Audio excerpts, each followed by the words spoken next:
I always say, as far as social media goes, if someone is making you feel bad, there's the mute button for a reason. Or you can unfollow them. And their big fear is that they'll see that they unfollowed them or they'll know or something. It's like, no, that's actually your job in social media is like, what is making me feel good? What is making me laugh? What is making me feel inspired?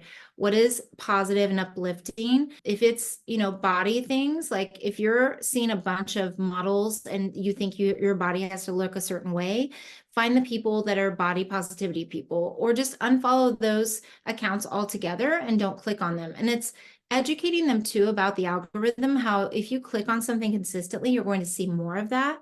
And so it's then saying, okay, who would inspire you? Is it a famous person or is it an everyday person who's an influencer who talks about confidence and positivity and those things? Is it one of those accounts where they make positive quotes and you follow a bunch of those accounts? Because the more that you hide those negative things that are coming up in your feed, and the more you interact with the positive content, that's what they're going to see. And I think it's teaching them how to manage it. Welcome to the Next Level Life podcast with Christine Corcoran. This podcast is made for the powerhouse businesswomen who are ready to ignite their fullest potential. This is where we will dive deep into the mindset breakthroughs and sprinkle in some kick up the butt motivation so you can scale your business with confidence and clarity. Whether you're craving more income, impact, or inspiration, this podcast will be your ultimate resource for all things next level. Listen in as we have authentic conversations with game-changing female entrepreneurs as we reveal the secrets on what it takes to rise and thrive. So go ahead, ignite your inner fire, and let's get you taking massive aligned action. Are you ready to elevate? Let's go.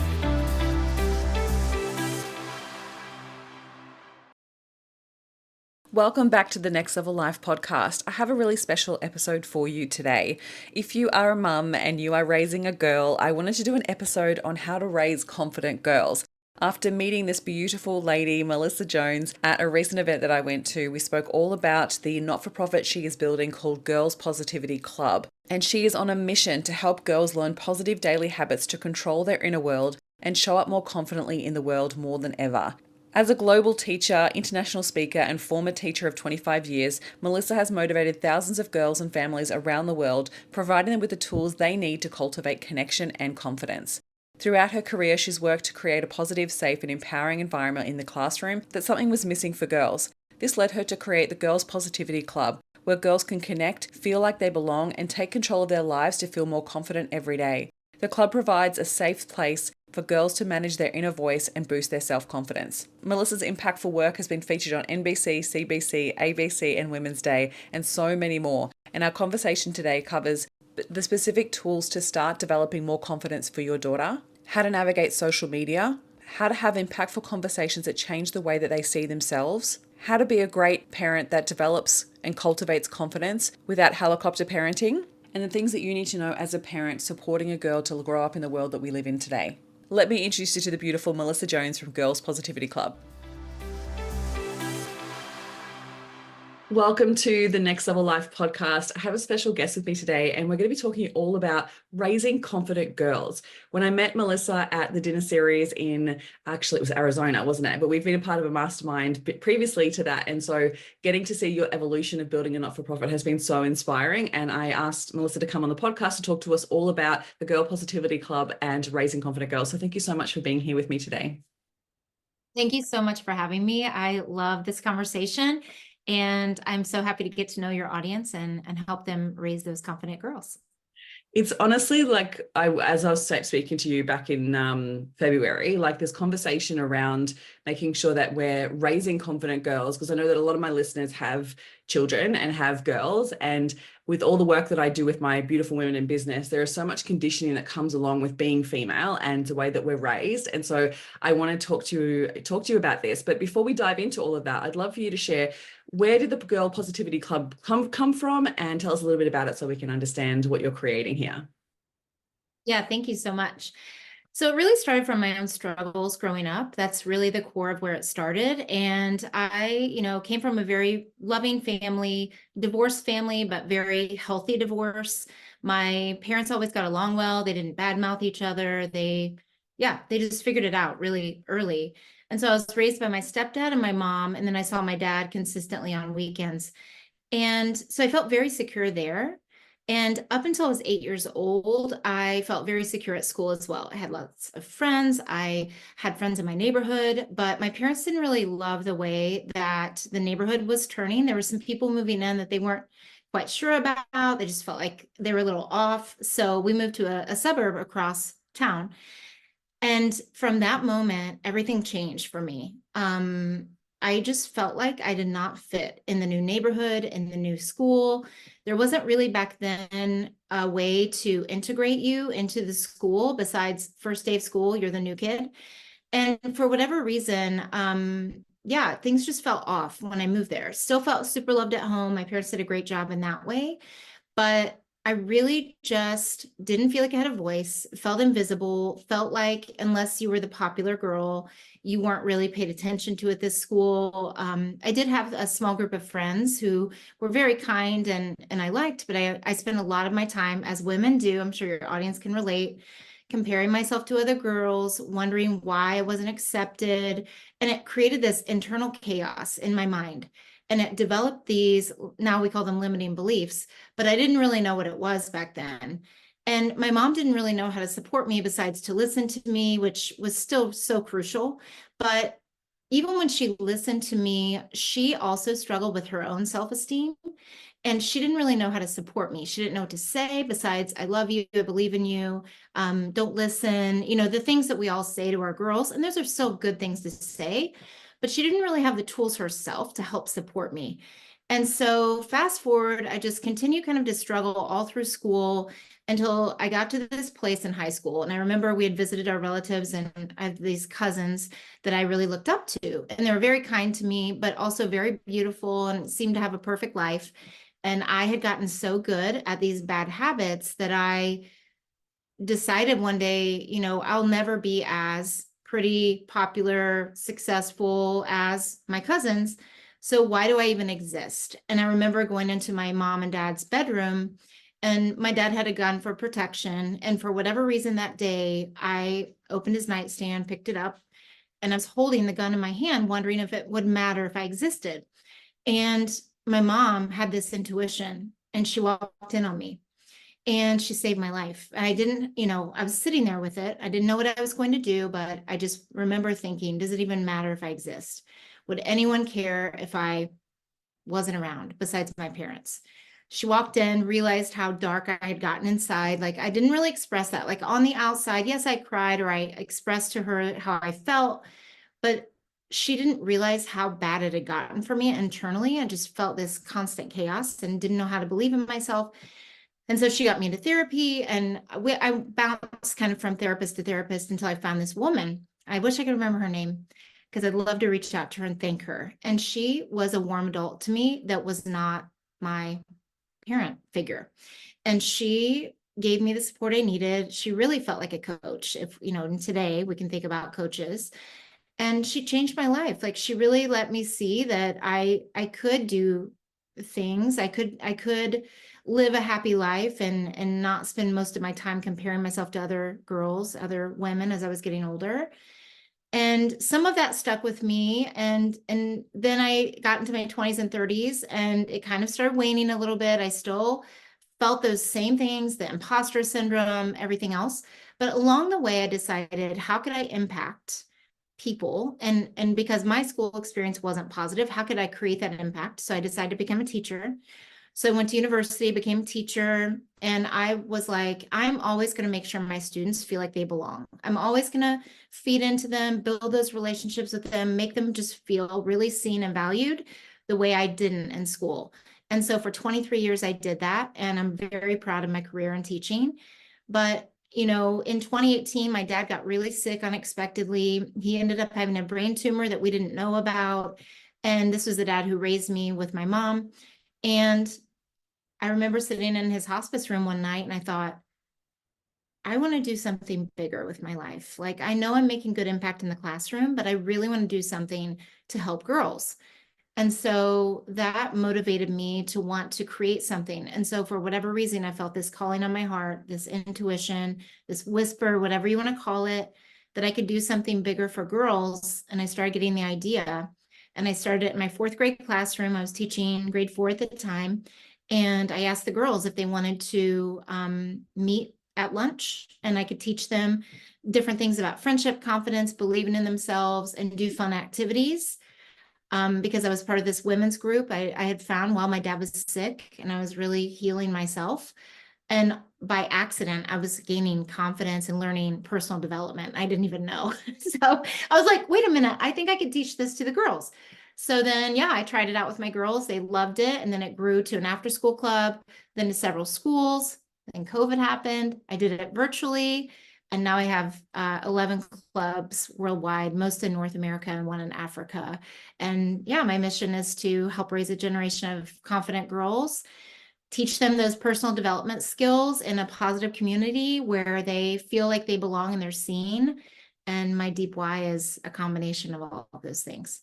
Oh, Melissa, oh my God. Thank you so much for sharing that story. There's so much there that I want to dive into. And I feel like everyone, like I'm sure everyone can relate to that experience because, those high school years, they are so impactful in the way that we then become adults in the world. And with all the work that I do with women in business now, like we look at all those limiting beliefs, we look at, stuck emotion, we look at their current identity in order for them to shift into their new identity. And a lot of it is coming back from those years, like very young years, but then also adolescent years, especially as we're stepping outside of ourselves and putting ourselves out into the world. All of those fears, the comparison, am I good enough, the imposter syndrome, like, am I even making an impact here? Like all of those fears and doubts come to the surface. And our brain goes back to those experiences of like how we felt like we belonged. And oh my God, there's so much there. So I feel like let's go back to the key pieces that I feel like you learned that you started to implement with the girls at school. So obviously, like, yes, feeling like they belong, some friendships, some connections there. Where did you start when it came to like really creating that confidence within them? Where did you start in order to support them? Really, where it started was that internal self-talk. What do you say to yourself when things are hard? What do you say to yourself when something doesn't go your way? It really is that internal dialogue that's so powerful. I think that's one of the simplest hard things to do. Because we can all tell ourselves, oh yeah, we should say this or that. You don't give up, you keep going, we all know the right things to say to other people. The hardest part is saying it to ourselves, especially in those dark hours where feel like giving up, and you think to yourself, it would be so much easier to give up. And that's what I talk to the girls about. Is like, anyone can give up. The people that keep going, even when things are hard, are the people that make it and achieve their goals and achieve their dreams. And it doesn't mean it's perfect every day, but what will you say to yourself? I always have the girls come up with a phrase they would say to themselves. And when I was a teacher, I used to have them, boys and girls, right at the top of their tests.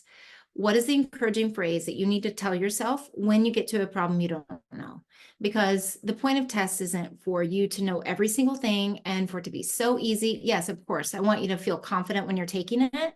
But what will you say to yourself if you come to something you don't know? Or what will you say to yourself when it feels really long or it feels really hard or someone's better than you at something? And there will come a time, I think we want to protect our children from feeling like they're less than. But the truth is, if they're really pushing themselves out of their comfort zone, they are growing their confidence. And it may not feel like it in the moment, but the fact that, especially if they're in sports or they're in activities, you're only going to get better if you're around people that are better. Mm. And, they all say like, oh, I wish I could go back to, a younger grade because it was so easy. And I'm like, it wasn't easy at that time for you. So you're saying that because it feels easier. Everyone thinks like they want things easier, but we really don't. And I mean, we do, but we don't. But some days we need some things to feel easy. Yeah. But We're not growing. teaching. And we do get to that point where it's kind of like, yeah, I completely understand what you're saying. Yeah. So teaching them, I think the very first thing is that internal dialogue. And the way that I can spin it with kids is, and with girls especially, is what would you say to a friend? Mm. If your friend was feeling this exact same way, what would you tell her? And they can say it every time. And I say, now say that to yourself.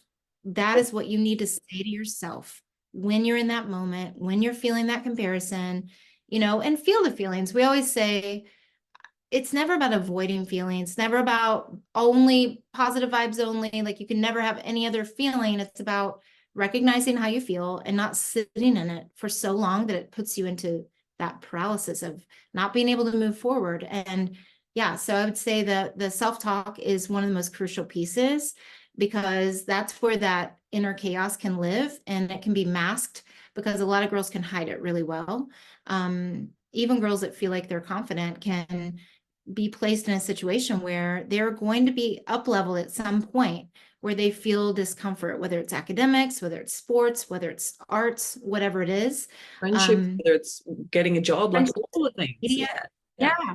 So they've got to be able to be their own cheerleader. I always say you're your own cheerleader first. Yes, you should surround yourself with people cheering you on and look at other girls as if someone else does something better, that means you can too. It doesn't mean that there's not enough room for both of you. It just means maybe she's done it longer, or maybe it's natural for her and you've had to work at it a little longer. It does not mean that it's not possible for you. You can do it. You just have to keep going, get the right people around you, all those things. Yeah. Love it. Love it. And I think as well, like, what I hear from so many parents that I work with, so I work with a lot of women that have kids, and so as mums, it's almost like you want to really protect them from feeling that negative emotion. And one of the things I always tell them is like it's actually impossible. Like you can't protect them from feeling it, right? But you can teach them how to feel it, how to Yep. process it. And I think that's one of the things that we were just never taught as kids. Like it wasn't a thing the majority of the time with the women that I work with and even myself, like we were brought up to shove the emotion down, not feel it, to, I would be told to, if you're going to cry, go to your room. Like it was almost like you weren't allowed to show emotion. And I think that that creates then really negative habits that don't support us to be able to really process our emotion and support ourselves through that. And I think that what you're there teaching them, which is so, so incredible, is that tool of like, okay, but how do we handle it? How do we deal with it? Because it's not like you can take it away. You can't stop your child from feeling it, but how do you support them in actually feeling it? And then what do they do with it? And I love what you just said there around like not ruminating on it, because that could be really, it creates a real negative pattern, spiral pattern, which then doesn't serve us at all. One of the things I love to talk to my clients about is, the things that you're saying to yourself, a lot of the time we walk around this world thinking that that's just the case, like it's what our brain is telling us, but it's actually not true. And a lot of the things that our brains are just ruminating on are just thoughts that we've had many, many times. It just repeats these old patterns of negative self-talk. And I always say to my clients, like, it's made up. So you better make up a better story. Like, rather than just believing what your brain is telling you, stop and analyze it and be aware of the thoughts and go, well, actually, is this serving me? Like, is this useful for me to think this? Because if it's not actually creating an outcome that I want from it, then how can I change it? And I'd love to hear your thoughts on that too. Like when it comes to that, really like pulling them out of that and go, okay, so but what are we going to do about this? Because there's no point in sitting in it. Is there anything else that you love to share with your girls to support them in that space? Yeah, there are so many ways to release it. And that's what we really focus on is what are positive ways I can release this stress or this negative thinking. Again, it's never ignoring it, but like you were saying, it's finding ways to process it, to work through it, because you're right, we cannot shield them from everything. And really, we want them to fail because what I worry about is the girls who don't have any failure until they're much older, because then they don't have the tools to handle it. So what we do in Girls Positivity Club is give them the tools along the way so that when hard things do come up, they have a good way to work through it. And so a lot of those things are, one thing they love to do is we call it write it, rip it.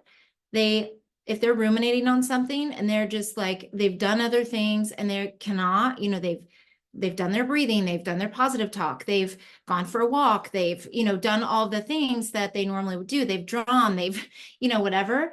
Um, they can write it all down and rip it to shreds. And it doesn't mean that it never comes back, but you should see their smiles when they rip it up. Like there's something cathartic in getting it out of your brain. I mean, think about how many times we do brain dumps. Like your audience is entrepreneurs. Like how many times are we trying to hold all these things inside that we have to do, that we need to work through, that we need to make sure that we remember. And for me anyway, brain dumping it out and getting it out, putting it into categories, tackling it one thing at a time, maybe putting it into, on Monday, I'm going to do this, Tuesday, whatever. And with the girls, we just let them release it. And I always say, you don't have to read it to anyone. You don't have to read it to anyone. You don't have to say it out loud. If you want to say them out loud, you can, but you don't have to. And we just rip it up and we just release it and we move on. And art is something that we really use a lot because in our clubs and in our camps, that is one thing that we really value is positive ways to release emotion and positive ways to experience things. And so art is one of them. And even if they're not like a perfect artist, dancing, music, any kind of outlet that is their passion is such a special, powerful tool to use because think about all the times if you've ever painted or you've ever done something, you've been in that flow state. Getting them in that flow state really helps them process through it too. And, simple things like I said, going outside, going for a walk. We've taken our shoes off before and just walked around in the grass, done like grounding exercises where you're like, okay, feel your feet on the grass, all this mindfulness techniques of being in the present moment and just finding what works on that day and really teaching them that it's really a toolkit. You don't always have to go to the same thing. There are lots of things you can do to help you release it. I had a girl one time who wanted to break things. And we talked about like, what are some safe things that you could break? So we've punched pillows. Like she's like, I just need to really, I was like, okay, did you punch your pillow? Yes. And then she said, I just want to break something. And I was like, okay, let's think about something that would be okay to break. She's like, well, sometimes I break pencils. I'm like, well, pencils are useful. You might, want those later. So she got toothpicks and she just broke toothpicks up into little shreds. And for whatever reason, that helped her. And so really, I think with your audience and those who have girls, especially is those check-ins with them, having regular check-ins. And the two times that are the best check-ins are driving for whatever reason in the car, especially if they're behind you. It's like the floodgates open up and they communicate about different things. And bedtime. Bedtime is usually when they are more open to communicating, to letting those ideas flow. And you can ask great questions to get them talking about things. And it doesn't always have to be anything heavy. It's just like, how are things going with your friends today? Just something simple like that, and it can open up a whole floodgate of topic. And I love that because it's a much more specific question, like how was your day? Like how can you make it a little bit more specific? So because I think sometimes with adolescent brains, like it's easier to then answer a more specific question than it is to just like tell us about your day. It's like, well, I don't even know what I want. Like I always with my friends' kids and my nieces and nephews, and it's like Yeah. I get a much better answer if I'm like, so tell me what's been happening within your girls group at the moment. Like what's been going on? What's the gossip? What are the trends you guys are following? Like I want to find out a little bit more about what's happening with them in their lives. Or, I was saying this to a friend's, I'm like almost like an auntie to my friends' kids. And one of them got a job recently. He's just turned 14. And I was like, tell me, like, what did you love about that job interview? How, like, you nailed it. There was something you did really well. What was it? And he was like so taken aback by the question. He was like, I got it. And I'm like, no, like in that, what did you do well? Like, this must have been something that you said or something that you showed that you were able to be a good employee. And then he was able to come up with something. And I was like, oh, so good. And so sometimes if we don't know what questions to ask. So even just coming up with few little questions that are a little bit more specific and what challenge you think they might be having and giving them space to think that, I think would be really worthwhile. And I think as well, like, I loved how you spoke about like giving them spaces to fail because I see that a lot with friends and family and also like clients, kids as well, where it's like, they were brought up in a time where it was actually like everyone got a ribbon, everyone got a trophy, like for all these things. But failure is one of the biggest lessons, and it's one of the biggest resilience pieces that comes into play for entrepreneurship, right? Because if you learn to fail, you learn to fail well, then you can actually succeed much faster. So tell us about like how you support them with understanding failure. Yeah, so we talk about this all the time. This is something that, resilience is such an important, it's really a skill to teach them how to handle it and how to work through and how to persevere. And thinking of whenever they're going through a hard time, letting them talk about it openly, why it was hard, why they felt like they failed. I think teaching them how to reflect is such an important tool as well. Is like, why do you think that didn't go well? I mean, obviously, you want to say things like, well, what are you proud of? What are you proud of in that situation? Yes, it didn't go perfectly, but what are you proud of? And you know what? Sometimes it's just, I showed up. I showed up to the tryout. I I kept going. Whatever it is. And if they can't think of it, you providing that, like you did with, the job interview example, it's like, well, you must have done something well in order to get the job. Or it could even be, you must have learned something from it. Is it, what would it be? And I think you might be surprised what they would say because kids are more reflective than people realize. And I think sometimes we're afraid to talk to them about hard things because you're like, oh, I don't want to make them feel bad. I don't want to blah, blah, blah. But I think you also can't ignore it. You can't ignore a failure. You have to not dwell on it and make them feel bad, but approach it more of a growth mindset and be like, failing is normal. It's like we need to normalize failure for kids because it is part of life. And I think always having an example from your own life of like, hey, this happened to me one time. Are you open to me sharing, something like that, like an example from my life of when I failed? And I think also asking that question, them, are you open to this, is such a powerful tool. And it's such a powerful question to ask because when it's still raw, they may not be open to talking about it right in that moment, like right when they failed the tryout or they, the test or whatever it is. It might be like, hey, are you open to talking about it later? And sometimes you have to be like, we need to talk about this. It's not always an invitation, but it helps them feel that sense of control too over the situation. And it's really asking, like, what have you learned through this? How would you do things differently next time? And we even do this in Girls Positivity Club. Like, I love asking them things like, what are you proud of? What made you happy about that situation? Even if it's something you're like, what could I possibly be happy about in this situation? You'll be surprised how they start to see things differently once you build that muscle of them thinking that way. And then just, especially in art, like this comes up a lot. Oh, I messed up. I'm like, well, what we do in Girls Positivity Club is we make something out of the mess up. So what could we make this into? Let's say you're painting on a canvas and you accidentally make a mark on it. And it's like, oh no, that messes up my entire thing. It's like, well, okay, I get that wasn't in your big picture of what you wanted to create, but what could you make this out of? Like, how could you integrate this into your picture? So we're constantly looking for ways that we can say, no, it's actually okay. And then we give examples of like, has anyone ever made a mistake in a painting before? And like a bunch of hands shoot up and you're like, what did you do in that situation? And I mean, obviously I've primed them for these types of things too. Like this is the way we talk in our clubs, but it's like, well, I made it into a flower, or I made it into the part of the ground, or I made it into a bird, or whatever it is. And it's like, it's still really hard for some girls who, especially who are perfectionistic, to be able to see that. But over time, the more conversations you have like that, the more you encourage this type of thinking and this type of growth, the more it becomes more natural.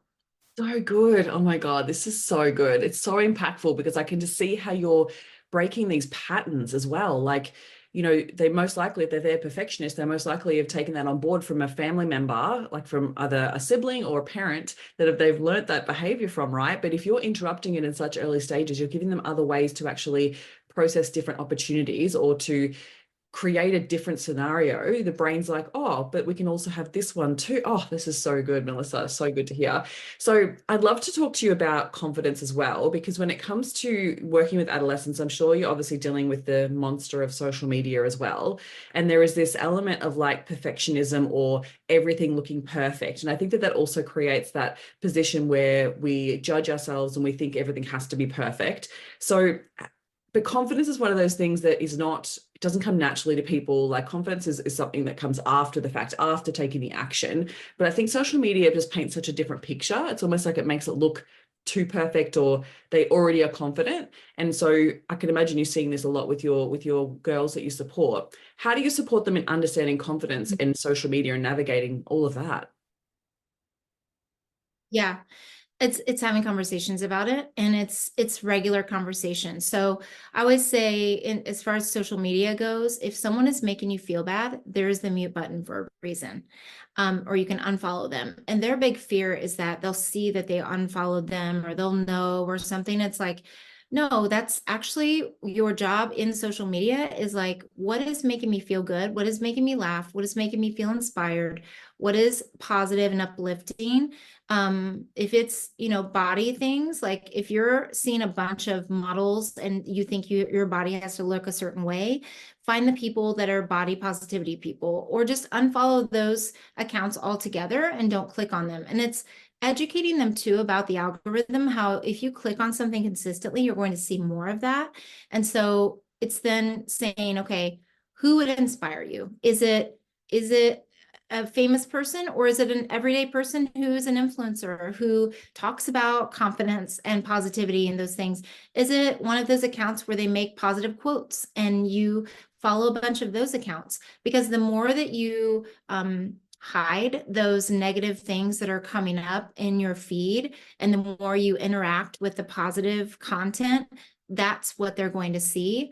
And I think it's teaching them how to manage it. And I think balance is one of those words that is such a tricky thing, because are we ever all in complete balance? I think there's always something off, and you're always navigating something. And so I think it's not creating that illusion of balance, like everything's perfectly balanced. I think that's another kind of perfectionistic trait you can teach them, is like you have to keep everything in balance, especially for women, because women, I think, take on so many different roles and think that they have to look a certain way, do a certain thing, be a certain way. And like you were saying in your example, you cry in your bedroom, or like for me, I cried in school and I was called names. I was called a crybaby, you're too emotional, you're too sensitive, which actually ended up being my superpower later, because I can feel so deeply for the girls. And anyway, so all of those things obviously help us be who we are today, but it's really about having those. I think it's educating them about social media and having regular check-ins, and also saying, show me some people that you like to follow. That is very eye-opening, because I think sometimes we just see them watching dance videos or whatever they're into, and it's like you don't really know what they're looking at. And then if you take interest, you're like, tell me about some good accounts you're following, like kind of like what you were saying before, like tell me all about what's going on, what are the trends, and you show interest, it's going to be really eye-opening for you to see. And then I had an experience with a mom a couple weeks ago where she was telling me that her daughter was not able to put her tablet down. Like she was constantly on it. She was, there was a breakup with, this is an older girl, but there was a breakup with a boy, and she was incessantly texting him, and it was starting to become really unhealthy. She had a fight with a friend. They were just back and forth. Like there wasn't any, she didn't know what to do. And I'm like, you take the phone, you take the tablet, and you have a conversation. She's like, well, she'll get mad. And it's like, well, do you want this behavior to continue? I think sometimes some parents like worry about making their kids mad at them. And it's like, no, sometimes they have to be mad at you because you're looking out for their best well-being and their best self, and never judging, because I'm not a perfect parent at all. And I am a parent of a teenager. So I've been through a lot of the things, but sometimes you do just have to be the bad guy and just be like, you know what, social media, if it's not making you feel good right now, if it's not making you feel confident and proud of who you are, you feel this pressure to post all the time and show this like highlight reel of your life, or you're comparing, let's take a break. Let's take a break. Let's delete for a little while, or let's really monitor who you're following, things like that. So as far as confidence in social media goes, that's usually the path that I take. Yeah, it can be. I honestly, and I say this to friends of mine, like who don't have kids, but also seeing friends who do have kids and think, oh my God, it must be so hard, so challenging navigating that. Like, thank God that we didn't have this when I was a teenager. Oh my God, it's such a different world. But it's so funny how, like, even like the adolescent mind isn't actually fully developed yet. And I think that's one of the things that I love to teach, like my clients who have kids, is like your brain isn't fully developed to actually know how to make proper decisions. Like the last part that the brain develops is decision making, and that doesn't happen until you're 25. So we're going to make a whole bunch of bad decisions. It's how we learn, but it's also like, how do you support them through that? Because you are going to have a different way, a different full concept of life. And as a teenager, you think that you are the world, right? Because your brain hasn't fully developed to really understand the full context of you in the world. It feels like the opposite way around. And that's why everything feels so over consuming, right? Like it's that's why, like, taking social media away, like there's that argument around like, well, you're taking away their social life. But also when we were kids, like, yes, we had breaks, we had family time, we got to leave school and be away from our friends in order to have context and take time to actually digest what had happened, make sense of it, to then go back to it the next day. And I think that having that space is so worthwhile for the brain, especially away from social media as well, because it's almost like the brain doesn't know the difference between real and imaginary. And so when you're being shown this highlight reel of what you think life is, and then you go back to your life, it's like that. It's natural for your brain to compare, but it can be very dangerous to actually have that constant in their world. And in that adolescent phase, like, one of the biggest things, and I was talking to my sister about this with her kids, like, what often happens is they go through a stage where the brain goes to this next developmental phase where, and I'm sure you know this, like this brain developmental phase where they go from being a part of the family unit and looking to their parents for all the answers. And then they go through a phase of like, well, actually, I don't want to listen to you anymore, because you look externally to the world and go, well, I want to listen and learn from other people and become this individual in the world. And so then they look to other people. And so I think it's really worthwhile having someone in their life that isn't just the parents, that also has a really good moral compass, that also will be a great supporter for them to go to have those conversations as well, if they can't do that necessarily with their parents, but also that they are not just being influenced by influencers. Like, because I see this so much with my family and friends' families' kids, like there's these high level teenage influencers, like they're still kids, right? They're still teenage influencers.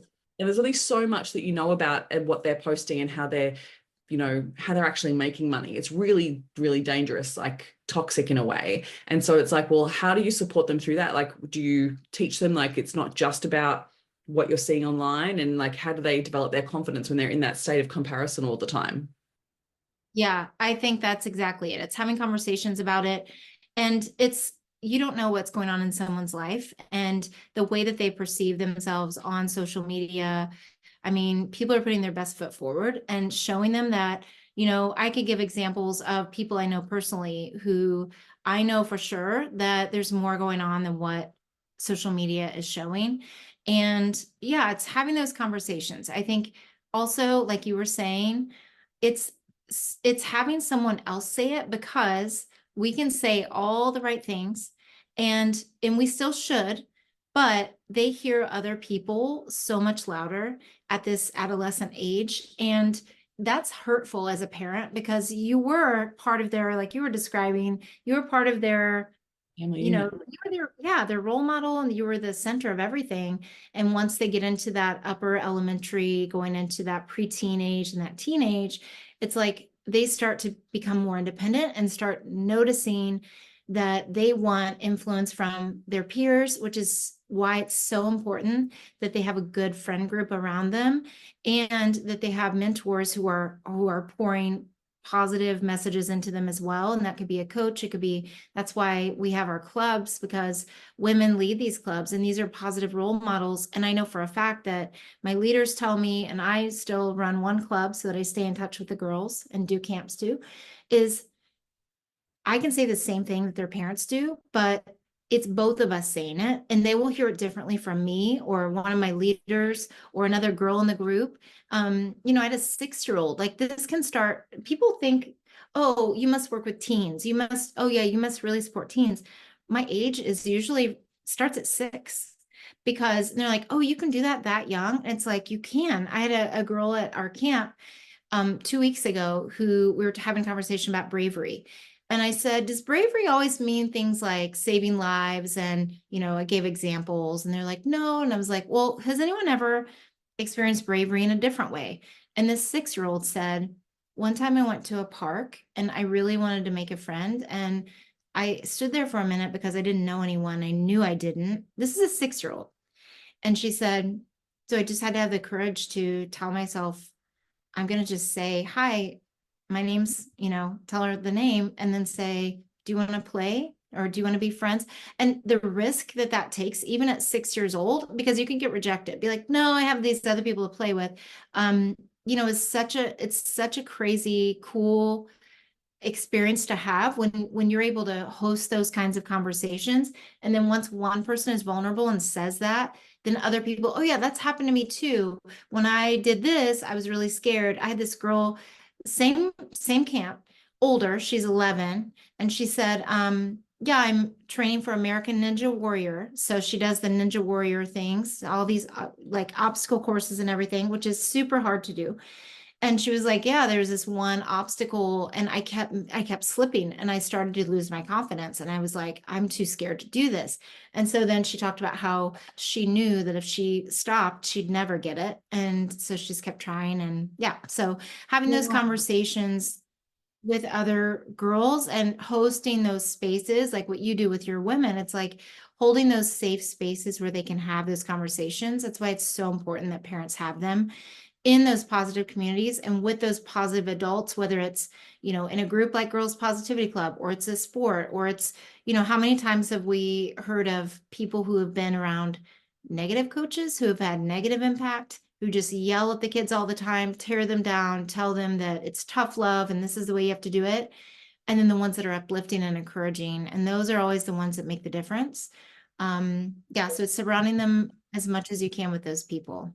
Oh my goodness. How amazing that that 6-year-old was able to reflect in that way, to uncover the fact that they had courage in that moment. Like, oh, that blows my mind. But also like it's like when you take the time to really treat a child like an adult and have those conversations, they are so intuitive. They're so like, oh my God, they always blow my mind. And I think that to make an impact at that age, like that is literally changing lives. Like, absolutely. So I love this so much, Melissa. We could keep talking about this all day, I'm sure.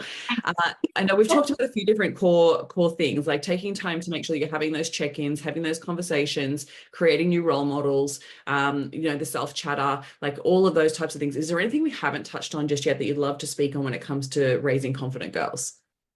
Yes. I mean, like you said, I could talk about this all day. But I really think them trying new experiences is another really important thing in building their confidence, because you never know. I mean, like the girl I described in the Ninja Warrior training, I mean, she's gone to Worlds now and she only started it last year. And it just so happened that she found out she was good at it. She had no idea. She just tried it on a whim. And so it's really letting them explore new interests. I think it's oftentimes the surprising things that help build their confidence. So I have another mother-daughter. So I coach a girl one-to-one, and she was having a lot of body confidence, doubts and things. And as you do, as your body's changing, as you're getting older, your body does things you don't expect. And I said, we talked about how your body doesn't have to look a certain way. There's all kinds of shapes and sizes that are beautiful. And she was like, I know, but I still want to do something to help myself feel good in my own body. And I was like, there's nothing wrong with that. So she and her mom started a Pilates class. And it's not about, like we talked about, it's not about being skinny. It's not about being whatever. She's not trying to look like an Instagram person. She just wants to feel strong and good in her own body.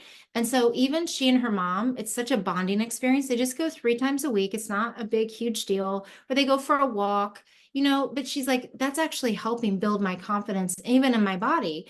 And they're not doing it obsessively. They're not, so I feel like it's like, we assume that they know the healthy habits, even in that regard.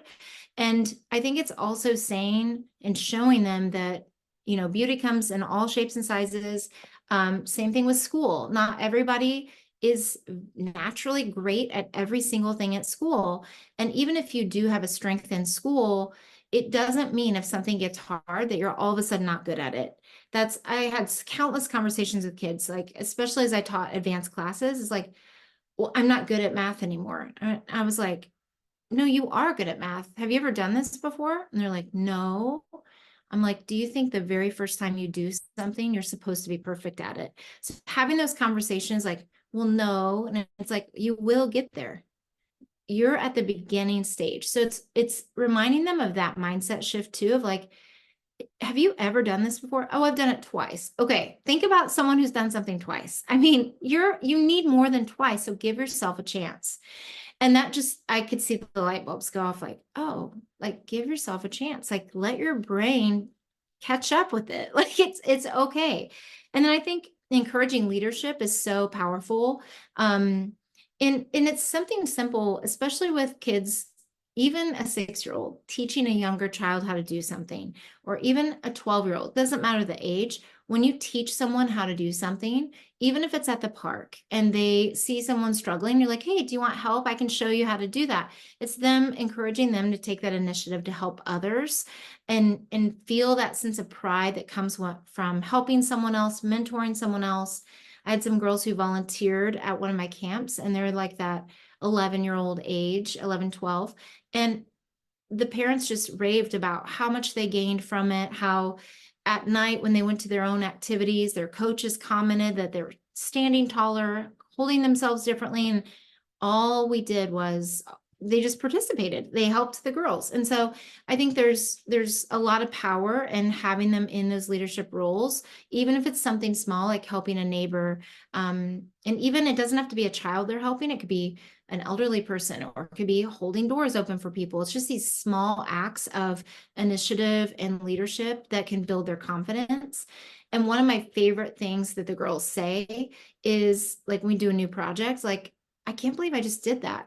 And it's really giving them more experiences to say to yourself, I just did that. Like, I didn't even know I could do that, even if it's cooking. And it doesn't have to be like people like, oh, I don't cook. And it's like, well, there are boxes of things you can make. And I mean, even if they follow the directions and they bake something, they bake brownies or they bake muffins, or it doesn't even matter what it is, or they help flip pancakes, or they cut up a salad on their own. I mean, it's teaching them how to hold a knife. And I mean, we do cooking camps, we do art, all these things. It's like, you'd be surprised how many girls and kids in general have never made themselves anything to eat besides a snack, or grab a granola bar or cereal or toast or something like that. It's like giving them the confidence even in your own home, of giving them chores, giving them responsibility, helping them plan, like saying, would you like to plan our outing this weekend? Like, we'd like to do something fun as a family. Would you like to, I mean, it's guiding them too, at first, but like, would you like to plan our family fun night? Or, what would you like to do with the family? It's like giving them that ownership builds their confidence too. So I could go on, but I love that. That's so good. You're so right. And it's like, well, how do we teach them life skills as well? Like, because I remember like when my sister moved out of home, she moved in with a friend of hers, and they were going to university together. And her friend did not know how to boil water to make a boiled egg. And she yeah, was like, what? Like, what do you mean? Like, and it's like, no.